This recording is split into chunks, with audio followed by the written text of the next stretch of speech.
సమర్థ సద్గురు సాయి, నీకు సాష్టాంగ నమస్కారం. భక్తి భావంతో సాయిబాబాను సంబోధిస్తూ తమ మనసు నుండి సాష్టాంగ నమస్కారం చెప్తున్నారు. సాయిబాబా సర్వాంతర్యామిగా, సమస్త లోకాలకు అధిపతిగా, అన్ని జీవరాశుల్లోనూ వ్యాపించి ఉన్నాడు. జీవ జంతువుల్లోనూ, జీవంలేని వస్తువుల్లోనూ నువ్వే ఉన్నావు. సాయిబాబా, నీ తత్వం సర్వవ్యాపకం. వస్తువులు అయినా, సజీవ జీవులు అయినా, అన్నింటిలోనూ నీ ప్రస్తుతి ఉంది. నువ్వు స్వయంగా ఈ ప్రపంచంలో ప్రతిదానిలో వ్యాపించి ఉన్నావు. పురుగు మొదలు పరబ్రహ్మ స్వరూపం వరకు అంతా నువ్వే, అంతటా నువ్వే నిండి ఉన్నావు. సాయిబాబా, ప్రాకృతిక ప్రపంచంలోనూ, ఆధ్యాత్మిక ప్రపంచంలోనూ నీ స్వరూపం కనిపిస్తుంది.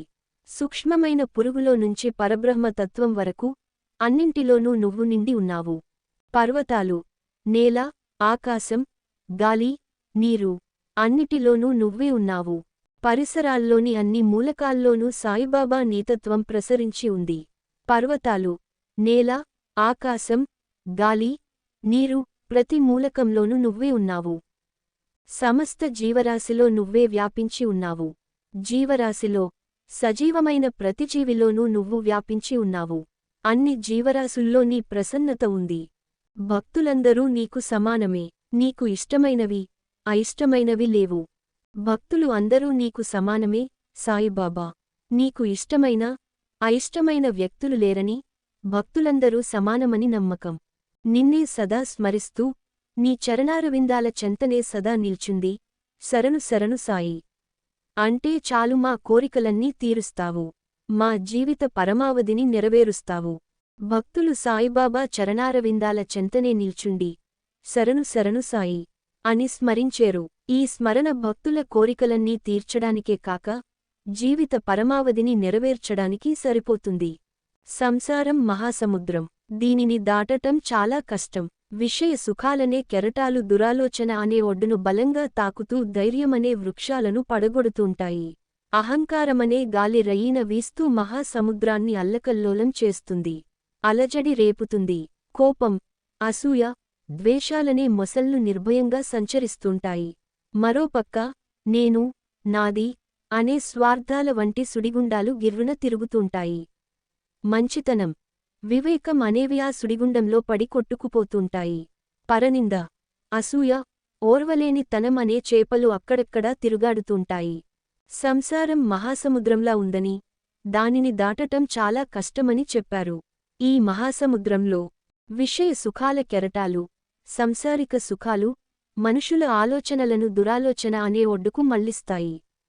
అహంకార గాలి, అహంకారం మహాసముద్రాన్ని అల్లకల్లోలం చేస్తూ, మనసును చంచలంగా చేస్తుంది. కోపం, అసూయ, ద్వేషాల మొసళ్ళు, ఈ భావనలు నెమ్మదిగా, కాని నిర్దాక్షిణ్యంగా భక్తుల మనసును దహిస్తాయి. నేను, నాది అనే స్వార్థాల సుడిగుండాలు, స్వార్థం, వ్యక్తిగత కోరికలు మంచి ఆలోచనలు, వివేకాన్ని తమ సుడిగుండంలో పడేస్తాయి. పరనింద, అసూయ, ఓర్వలేని తనం అనే చేపలు, ఈ చెడు భావనలు భక్తుల మనసులో నలుగుతున్నాయి. ఇలాంటి మహాసముద్రమనే సంసారాన్ని దాటటం కష్టమే అయినా, మనకు సమర్థ సద్గురువైన సాయిబాబా అండగా ఉన్నారు.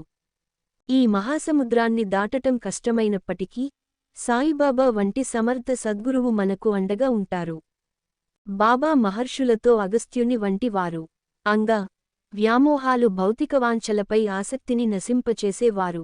బాబా మహర్షులు అగస్త్యుని వంటి వారు. వారి ఆశీర్వాదం భౌతికవాంఛలపై ఆసక్తిని, మాయను, వ్యామోహాలను నశింపచేస్తుంది. బాబా ప్రకాశాలలో సూర్యుని వంటి వారు. సూర్యుడు జ్ఞానానికి సంకేతం. బాబా తన జ్ఞాన ప్రకాశాలతో భక్తుల మదిలో అలముకున్న అజ్ఞానపు చీకట్లను తొలగిస్తారు. బాబా సూర్యునిలా ప్రకాశిస్తారు. సూర్యుడు జ్ఞానానికి సంకేతం. బాబా తన జ్ఞాన ప్రకాశంతో భక్తులలోని అజ్ఞానపు చీకట్లను తొలగిస్తారు. బాబా లీలలు దీపస్తంభాలు. అవి ఈ భవసాగరాన్ని సురక్షితంగా దాటించే వెలుగుదివ్వెలు. బాబా లీలలు దీపస్తంభాలుగా ఉంటాయి. అవి భక్తులను భవసాగరాన్ని సురక్షితంగా దాటేందుకు మార్గం చూపిస్తాయి. బాబా, మా మనసులు చెదిరిపోనివ్వకుండా స్థిరంగా ఉంచు. మేము నిన్ను తప్ప మరేమీ కొరము. నీ ఉపదేశాలను నిత్యం ఆచరిస్తాం. నీ లీలల్ని సదా గానం చేస్తాం. మా బుద్ధులు నీవు చూపిన దారిలో పయనించేలా చూడు అని ప్రార్థిస్తే బాబా మనల్ని చేయిపట్టి నడిపిస్తారు. బాబా, మా మనసులు స్థిరంగా ఉంచు, మేము నిన్ను తప్ప మరేమీ కోరము. నీ ఉపదేశాలను నిత్యం ఆచరిస్తాం, నీ లీలలను సదా గానం చేస్తాం. మా బుద్ధులు నీవు చూపిన దారిలో పయనించేలా చూడు అని ప్రార్థిస్తే బాబా మనల్ని చేయిపట్టి నడిపిస్తారు. ఈ కథలోని తాత్పర్యం సాయిబాబా యొక్క సమర్థత, ఆయా విభావం, భక్తులపై ఆయన కృప మరియు పరమార్థత. సాయిబాబా సమర్థ సద్గురువుగా భక్తులకు మార్గదర్శకుడు, రక్షకుడు మరియు జ్ఞానమయుడు.